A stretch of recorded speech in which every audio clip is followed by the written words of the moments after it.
The boardroom was all glass, and money 50 floors above Manhattan and Catherine Street, James, was bored. The multi-billion-dollar Aerodyne acquisition sat open on the table. The janitor, some temp who'd knocked over a coffee cart, was still crouching near the wall, cleaning up his own embarrassment. Catherine gestured at the empty chair at the far end of the table. "Sit down," she said. "Tell me one reason I should or shouldn't sign this deal." The executive smiled, phones already angled. But when the janitor looked up and opened the deal documents, something in his face made the room go quiet. Ryan Cole had learned early that invisibility was a skill. You moved quietly, you kept your cart close to the wall, and you never made eye contact with anyone who wore a watch that cost more than your monthly rent. He had been doing this for 8 months, subcontracted through a building services company, assigned to the 49th and 50th floors of the Callaway Tower. And in all that time, not one of the executives had looked at him directly. That was fine. That was the arrangement. He mopped, he emptied bins, he disappeared. It was an agreement he had made with himself the day he took the job, and he intended to keep it. The boardroom on the 50th floor was reserved for the kind of meetings that moved markets. Floor-to-ceiling glass on 3 sides, a long mahogany table that seated 20, and a view of lower Manhattan that looked like a diagram of ambition. By 7:45 on a Tuesday morning, it was already full. Catherine St. James had her acquisition team assembled, her legal counsel seated to her right, and a stack of due diligence documents organized by tab color in front of her. The Aerodyne Systems deal, a defense technology conglomerate valued at just over $4.2 billion, was scheduled to close by end of week. Everyone in that room believed it was already done. Catherine ran St. James Capital the way a surgeon runs an operating room, with total authority, no tolerance for imprecision, and an absolute expectation that everything in her environment would behave exactly as intended. She was 34 years old, and she had built the fund from a single seed investment at 26 into one of the most aggressive acquisition vehicles on the East Coast. People in her industry respected her, the way they respected weather, not warmly, but with the clear understanding that she could ruin your day if you weren't paying attention. She did not ask for opinions she hadn't commissioned. She did not suffer interruption, and she did not, under any normal circumstance, acknowledge the cleaning staff. Ryan had been working quietly at the back of the room, near the credenza, collecting used coffee cups from the morning's earlier briefing. The cart had a left wheel that occasionally caught on uneven floor seams, and when it caught that morning sharply at the worst possible moment, the metal rack swayed, and 2 ceramic mugs rattled against each other with a sound like a small, inexcusable explosion. Coffee sloshed onto the floor. Ryan caught the cart before anything fell, but the noise was already in the room, and Catherine was already looking at him. The executives around the table looked up. A few reached for their phones with the quiet reflex of people who had learned to document whatever Catherine found amusing. She leaned back in her chair and studied Ryan for a moment, the way someone might study an insect that had wandered into the wrong room. Then the corner of her mouth pulled into something that was technically a smile. "Come here," she said. It was not a question, and it wasn't warm. Ryan left the cart where it was and walked to the table. Catherine gestured toward the empty chair at the far end, the chair opposite hers, the one nobody used. "Sit down," she said again. Ryan sat. He placed his hands flat on the table and kept his face neutral, because he had learned that neutrality was the only safe response to whatever was about to happen. Catherine reached across and slid the Aerodyne acquisition summary down the length of the table until it stopped in front of him. It was 40 pages tabbed and color-coded, and the number on the cover page had 9 digits. "We're about to close a very significant deal," Catherine said, her voice carrying easily to everyone in the room. "Before I sign, I'd like to hear from all perspectives. So, tell me one reason I should or shouldn't." She opened her hands in a gesture of mock generosity. Several of the executives were already smiling. One of the junior associates turned his phone face up on the table. The room expected Ryan to stammer. That was the point of the exercise, to watch someone completely out of his depth flounder in public, to give the team something to laugh about over lunch. It was the kind of cruelty that disguises itself as spontaneity, and Catherine had a talent for it. Ryan understood this. He understood it clearly, and for a moment he simply looked at the document in front of him and considered his options with the same detached efficiency he applied to everything else in his life. He could apologize and step away. He could say something vague and harmless and let her have her moment. Both paths led to the same place. He'd go back to his cart, finish the floor, and be back tomorrow morning. Safe, invisible, and exactly where he started. Ryan picked up the document. He didn't flip through it the way someone unfamiliar with financial documents would, scanning page numbers, looking lost, searching for something to say. He went directly to the operational appendix at the back, to a subsection labeled Component Supply and Fulfillment, and he read for approximately 40 seconds. Then he set the document down. "Don't buy it," he said. His voice was even not loud, not deferential. Just a statement of fact, delivered at the same register as everything else in the room. Catherine's expression didn't change, but something behind her eyes did. She had expected theater. What she got instead was a man who looked like he'd already done the math. "Excuse me," she said. Ryan turned a page in the appendix and laid it flat on the table facing her, though she was too far away to read it from her chair. Aerodyne's primary revenue base is its long-term fulfillment contract with the Department of Defense for avionics subcomponents, he said. That contract has a performance compliance clause that triggers an automatic review if delivery timelines slip by more than 12% in any rolling 6-month window. He kept his eyes on the page as he spoke, not out of nervousness, but because he was pulling the numbers in real time. According to their own logistics data in this appendix, which I assume your team reviewed, their on-time delivery rate has been declining for 3 consecutive reporting periods. The most recent figure puts them at 9.4% below threshold. One more quarter at this rate, and they breach the compliance clause. The DoD initiates an automatic contract review. That review is non-public. It takes 4 to 7 months, and the historical resolution rate for reviews triggered by performance breach is about 30% favorable to the contractor. The room was very quiet now. Nobody was smiling. Catherine had not moved. Ryan looked up from the page and met her eyes for the first time. If that contract goes into review before your acquisition closes, you'll own a $4 billion defense company whose primary revenue stream is frozen pending federal arbitration. The data to see this coming is already in your due diligence package. It's in this Appendix 3rd section, tables 14 through 17. Whoever reviewed it either didn't read this far or didn't know what they were looking at. For a moment, the only sound in the room was the ventilation system. Catherine's lead analyst, a man named Derek, who had a master's degree from Wharton and had been with the fund for 6 years, had already pulled his laptop open and was scrolling through a digital copy of the same appendix. His face was doing something complicated. The junior associate with the phone had quietly turned it face down. Catherine kept her eyes on Ryan, and Ryan kept his on her, and neither of them looked away first. Catherine reached across the table and took the document back.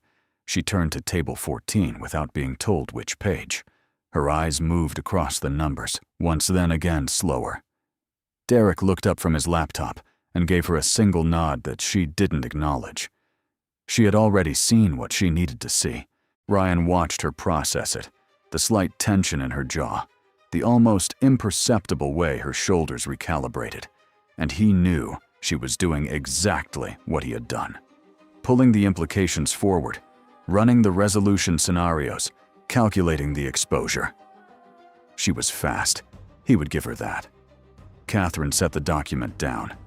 She looked at Ryan with an expression that had shed all of its earlier amusement and replaced it with something harder and more difficult to name.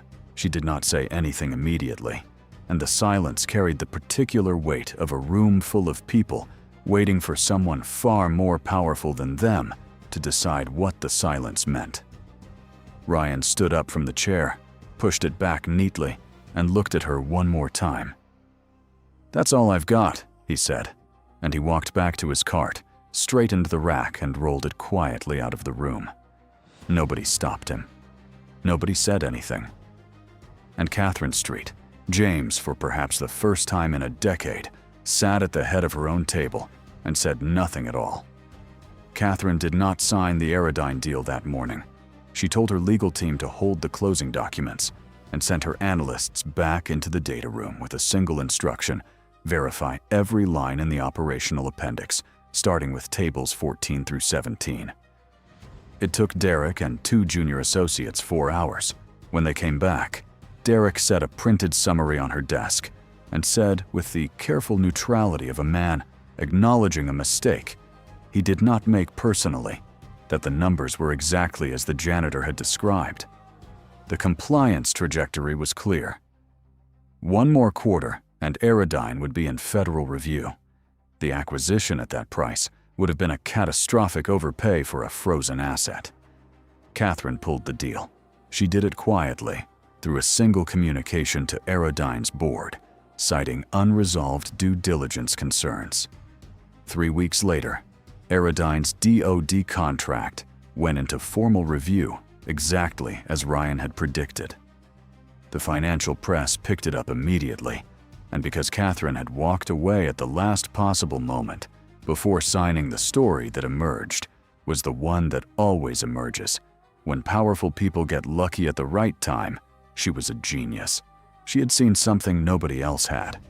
The coverage used words like instinct and prescient and trademark precision. She read every article and said nothing to correct them. Ryan Cole, meanwhile, was terminated by his staffing agency the following Monday. The building services company received a complaint unspecified about an employee on the 50th floor engaging with clients outside the scope of his contracted duties. The complaint did not come from Catherine directly. It didn't need to. Ryan collected his last check, returned his building access card, and left Callaway Tower without telling anyone where he was going. He did not make a scene. He had long since stopped expecting the world to be fair, and he was not surprised. He was just once again gone. But Catherine could not stop thinking about it. She had built her career on reading people, on understanding who was performing competence and who actually had it. And what Ryan had done in that boardroom did not fit any category she knew how to file. Her entire due diligence team, collectively holding more advanced degrees than most university departments, had reviewed the same document and missed what a contract janitor had found in under a minute. That wasn't luck. That wasn't a guess. That was pattern recognition operating at a level that her team, for all their credentials, simply didn't have. She needed to know who he was. She put her head of security research on it, and within 72 hours, she had a file. Ryan Cole had not always cleaned floors. 2 years earlier, he had been a quantitative analyst at Aldridge Meridian, one of the top systematic trading firms in the country, where he had built a volatility forecasting model that outperformed the firm's existing framework by a margin that at the time had seemed almost implausible. He had been 30 years old and considered by the people who tracked such things quietly to be one of the more original quantitative minds in a field full of original minds. Then something had happened. The file was thin on specifics, but the outline was legible. A dispute over model attribution, a senior partner who took credit for work that wasn't his, and Ryan, rather than fighting it through channels, had walked out.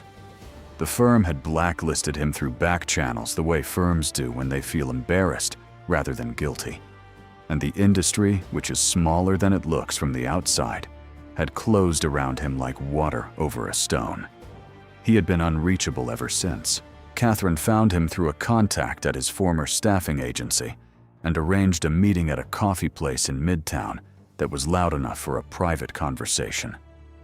Ryan showed up in the same kind of clothes he'd worn at Callaway. Nothing expensive, nothing trying to be. And he sat across from her without any visible surprise that she was there. She had expected him to be angry, or at least to perform being unimpressed.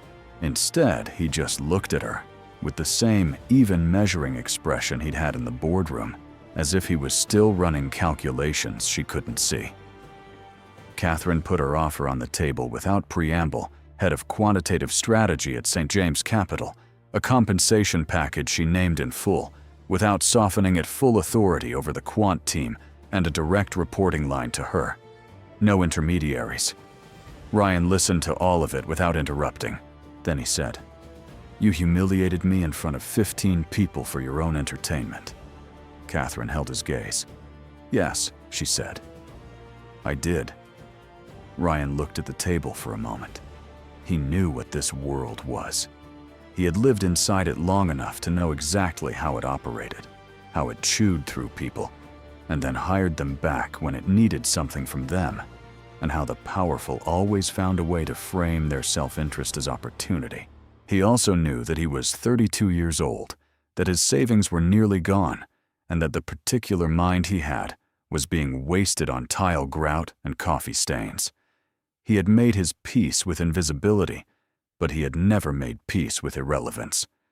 "I'll take the role," he said, "but I pick my own team criteria, and I document everything." Catherine agreed without negotiating. Ryan arrived at St. James Capital 12 days later in a dark suit that fit him well and cost what he could reasonably afford, which was not nothing, but wasn't the kind of suit that made a statement. It made a statement anyway. The trading floor took notice immediately, not because of the suit, but because word had moved through the office the way word always moves through financial firms, fast, distorted, and with editorial additions. By mid-morning, most of the floor knew that Catherine had hired the janitor from the Aerodyne meeting and given him a senior title, and the reaction split predictably. Some were curious, most were contemptuous, a few were both. Preston Blake was neither curious nor contemptuous. Preston was the COO of St. James Capital, and he had been at the firm for 11 years, long enough to understand that his position depended on controlling the information that reached Catherine. He was smooth, well-dressed, and politically fluent in the way that people become when their actual competence is slightly below what their title implies, and they've spent a decade compensating. He shook Ryan's hand on the first day with a wide smile and said all the right things. Then he went back to his office and began making calls. Within a week, Ryan's analyst access requests were being quietly deprioritized by IT. Internal data queries from Ryan's team took longer than they should to resolve. 2 meeting invitations from Ryan to senior portfolio managers were answered, with scheduling conflicts that resolved themselves once Preston had been consulted. Ryan noticed. He didn't say anything. He worked around the friction, methodically documenting each delay, each rerouted email, each access gap, building a record with the same patient precision he'd once applied to volatility models. He had been in this situation before, not this specific situation, but the category of it. And he knew that the best response to institutional obstruction wasn't confrontation. It was output. If your work was good enough, and visible enough, obstruction became a story about the person doing the obstructing. The opportunity came 6 weeks in. Ryan's team had been running a scenario analysis on a cluster of mid-cap industrials with heavy exposure to a single commodity input, a specific rare earth element used in high-precision manufacturing equipment. The supply chain data told a story that the public price data hadn't caught up to yet. A processing bottleneck in the primary supply corridor that within approximately 90 days would hit production capacity and force a repricing event across the whole sector. Ryan presented the position recommendation to Catherine in a meeting Preston had attempted to have rescheduled twice. The fund took the position. 93 days later, the repricing event occurred within the margin of error Ryan's model had projected, and the fund's return on that position was the best single trade outcome St. James Capital had posted in 3 years. The trading floor did not applaud. It went quiet in a different way than before. Not the silence of contempt, but the silence of people recalibrating. Catherine sent Ryan a single message that evening. 2 words. No punctuation. "Well done." Ryan read it and put his phone face down and went back to the data he was already reviewing for the next week. Preston Blake read the same trade result from his office and felt the specific hollow dread of a man who realizes that someone he underestimated is now standing very close to things he cannot afford to have examined. Because Preston's problem wasn't Ryan's competence, Preston's problem was that Ryan's role gave him access to the operational infrastructure of the firm, and the operational infrastructure of the firm contained, if you knew where and how to look, evidence of transactions that Preston had been routing through a series of internal accounts over the past 4 years. Small amounts at first, then larger, always structured to fall below the reporting thresholds that would trigger automatic compliance flags. Ryan had not found this yet, but Preston could see the direction Ryan's access requests were trending, and he understood with the cold clarity of someone who has been waiting for a threat to materialize that it was only a matter of time. Preston moved first. He had a contact in the firm's IT security department, a man named Gary, who had been with the firm for 3 years and who had made a mistake of his own 2 years ago that Preston had quietly covered, for which meant Gary owed him something he couldn't refuse. Over the course of 2 weeks, Preston and Gary constructed a trail, a series of algorithm transfers from Ryan's workstation credentials, moving quantitative trading code to an external server, followed by a set of outbound financial transactions to an offshore account established in Ryan's name through a shell structure that looked on paper unimpeachable. The documentation was thorough. It was also entirely fabricated. The morning Preston chose was a Thursday. Catherine had a senior leadership meeting scheduled at 9, and Ryan was presenting a risk summary to the full management team. The meeting was 14 minutes in when the door opened, and 2 men in suits entered who were not from the firm.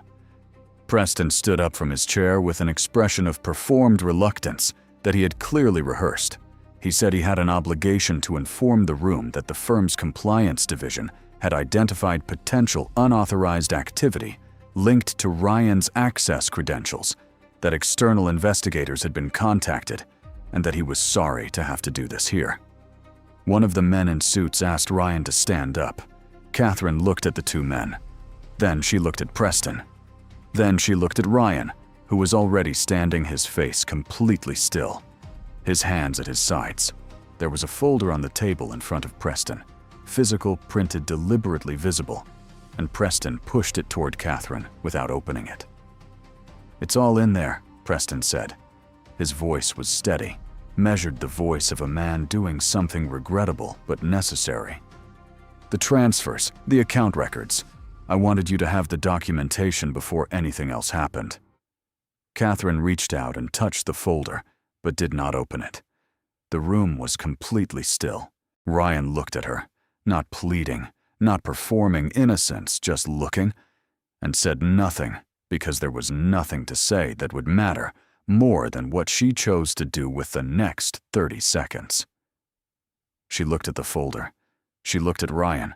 The 2 men in suits were waiting. Preston was watching her with the expression of someone who had calculated the outcome and was simply waiting for the math to resolve. Catherine's hand stayed on the folder. She did not open it, and she did not say, "Wait." Ryan was walked out of the building with his hands cuffed in front of him, past the trading floor, past the desk, where he had built the model that had made the firm 3 years of gains in 93 days. The floor watched in silence. Nobody said anything. Catherine stood at the glass wall of the conference room and watched him go, and the only thing she felt beneath the performance of institutional duty that she had just allowed to play out was the specific weight of knowing that she had, for the second time, made the wrong choice about Ryan Cole. The first time had been a joke. This time, she wasn't sure what to call it. Catherine opened the folder that night, not in the conference room, not in front of Preston, but alone in her office at 11 o'clock, with the building mostly empty and the city arranged in its usual indifferent geometry below her. She read everything twice. The documentation was thorough, time-stamped access logs, algorithm transfer records, an offshore account established under Ryan's name, with a registration trail that moved through 2 shell structures before landing in a jurisdiction that specialized in not asking questions. On paper, it was airtight. That was the first thing that bothered her. In her experience, real financial crimes looked like accidents. They had gaps, inconsistencies, the residue of improvisation.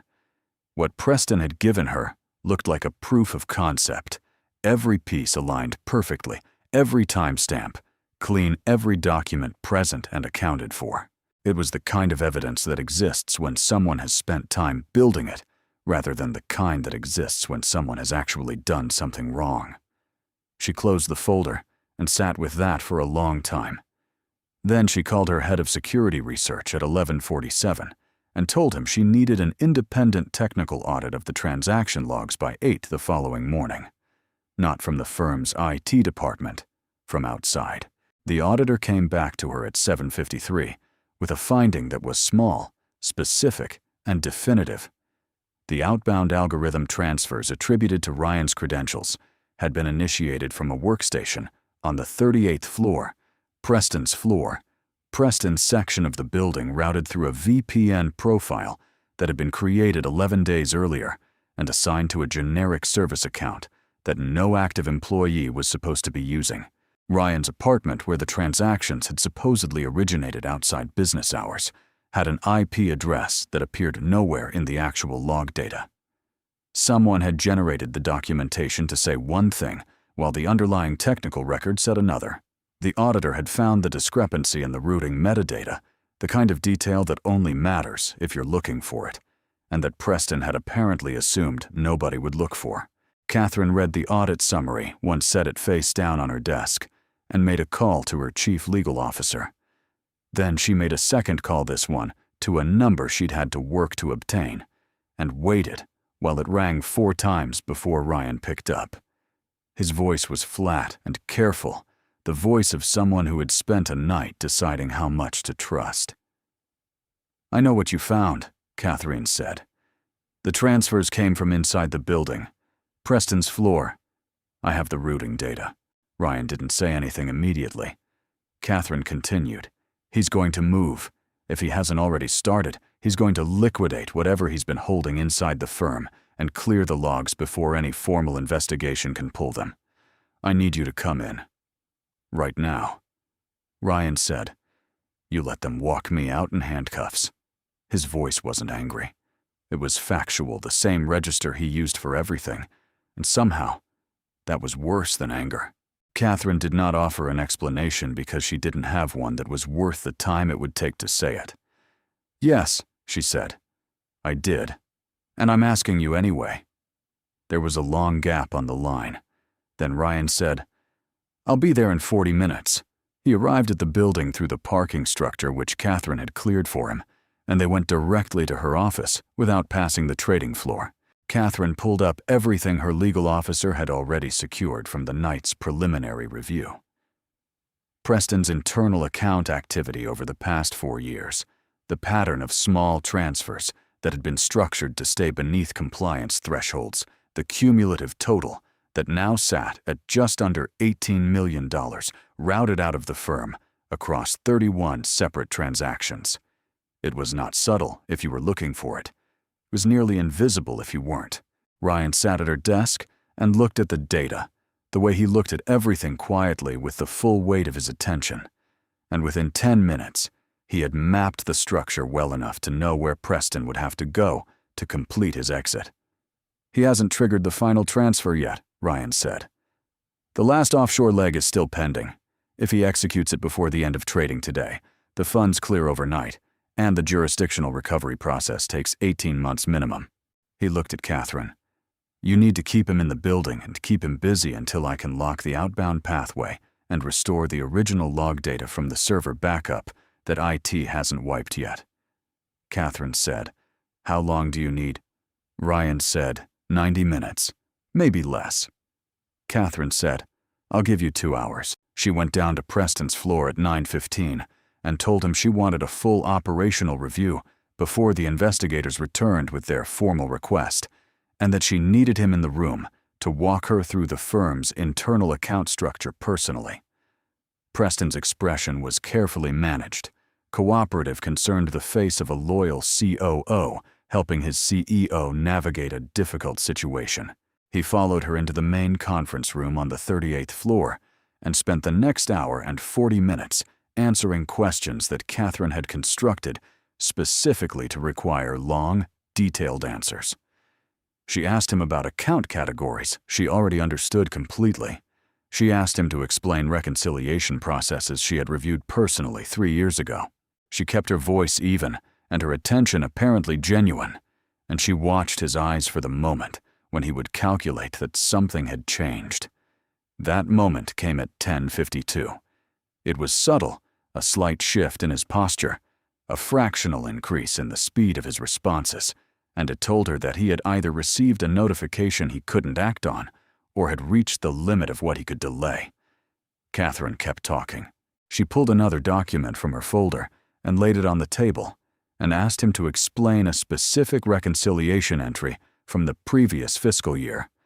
And Preston looked at the document with the specific expression of a man buying himself 30 seconds to think. He didn't have 30 seconds. His phone buzzed on the table between them, a calendar alert routine looking, and when his eyes dropped to it, Catherine saw his jaw tighten. She knew before he said anything that Ryan had done what he came to do. Preston stood up and said he needed to step out briefly to handle something in the systems department. Catherine said, "Of course," and watched him walk to the door and open it. On the other side were 2 people from the SEC's enforcement division who had been in the building since 10 o'clock at the request of Catherine's legal officer, along with a federal agent who had coordinated overnight with the preliminary audit findings. Preston looked at the 3 of them, then back at Catherine, and the performance finally dropped, not dramatically, but completely. His face simply became what it actually was, the face of a man who had spent 11 years being very careful and had still miscalculated. The arrest happened in the conference room quietly, without the kind of theater Preston had arranged for Ryan the day before. Preston did not say anything as they walked him out. He looked straight ahead, and the trading floor watched him go with the same silence it had offered Ryan, but a different kind. Not the silence of shock. The silence of people recognizing the shape of something they had suspected and not examined. Ryan's name was cleared formally that afternoon. Catherine's legal officer issued a firm-wide communication detailing the findings of the independent technical audit, which established that the evidence presented against Ryan had been fabricated using internal credentials, and that the investigation had identified the actual source of the anomalous transactions as a long-running internal embezzlement scheme unrelated to Ryan Cole or his work. The communication did not use Preston's name in the first paragraph. Ryan's name appeared in the first sentence. He was in Catherine's office when the communication went out, reviewing the restored transaction logs with the auditor, and he read it on his phone without changing his expression. Catherine asked the auditor to give them the room. When they were alone, she stood by the window, not behind her desk, not at the head of a table, just standing in the afternoon light with the city behind her, and she said, "I want to address the board formally next week. I'd like you there." Ryan looked at her. "For what purpose?" he said. Catherine said, "To say what I should have said the first time, in front of the people who need to hear it." The board meeting was held the following Thursday.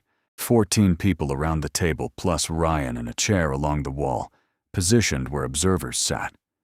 Catherine stood at the head of the table without notes. She did not use qualifications or passive constructions. She said that she had, on the morning of the Aerodyne review, subjected an employee to a public humiliation that she had framed to herself as harmless entertainment, and that she had understood even in the moment was neither. She said that when evidence was placed in front of her that implicated that same employee, she had allowed the speed of institutional process to substitute for her own judgment, and that a man who had been right once in a way that protected the firm had been walked out in handcuffs because she had not been willing to spend 30 more seconds thinking. She did not editorialize. She did not explain the difficulty of the situation or contextualize her hesitation. She simply said what had happened, and what she had done, and what it had cost. Then she turned toward Ryan and made an offer that she had already put in writing through legal counsel, a partnership position at St. James Capital, with an equity stake reflecting both his existing contributions and the value the firm had preserved as a result of his work on the Aerodyne deal. She named the stake percentage without softening it. She said this was not offered as compensation for what had been done to him or as an attempt to resolve what could not be resolved. It was offered because he had earned it, and because the firm needed what he had, and because those two things were sufficient justification without any other consideration attached. Ryan was quiet for a moment. The board members were watching him with the carefully neutral expressions of people who have learned not to show what they're thinking until they know what the most powerful person in the room wants them to think. Ryan looked at Catherine steadily, then looked at the table briefly, then back at her. "I'll accept the role," he said, "under one condition." Catherine said, "Name it." Ryan said, "Evaluation criteria for every hire and every promotion at this firm gets rebuilt from scratch. Compensation decisions, performance reviews, team placements, all of it based on demonstrated output and character. Not pedigree, not network, not which schools are on the resume. If that's a structural change you're willing to formalize, I'm in." Catherine didn't look at the board members for their reaction. She said, "Done." It was not a dramatic moment. There was no applause, no visible shift in the atmosphere of the room. The board members made notes, or appeared to. The legal counsel wrote something on his pad. Ryan nodded once and looked at the table in front of him with the settled inward expression of a man who had arrived somewhere real after a very long time of going nowhere. Catherine looked at him for a moment, not with warmth exactly, but with the kind of recognition that exists between people who have tested each other at close range and found out something true. And then she turned back to the board and moved on to the next item on the agenda. Outside the conference room, the trading floor continued its ordinary operations. Screens updated in real time. Positions moved. Numbers resolved themselves against other numbers in the endless arithmetic of people trying to be right about what would happen next. Ryan Cole had been right twice now, in ways that mattered, and the floor knew it, and the floor would adjust slowly, imperfectly, with the usual resistance of any institution that has spent years mistaking credentials for capability. But the adjustment had begun. Sometimes that was enough of a place to start. The only real measure of power, the kind that holds up under pressure, is not what you can make other people feel when you hold all the cards. It is what you choose to do when the person across the table has nothing and you do anyway. Catherine St. James had laughed at Ryan Cole because she could, and Ryan Cole had told her the truth because it was the right thing to do. One of those choices had almost destroyed him. The other had eventually changed everything.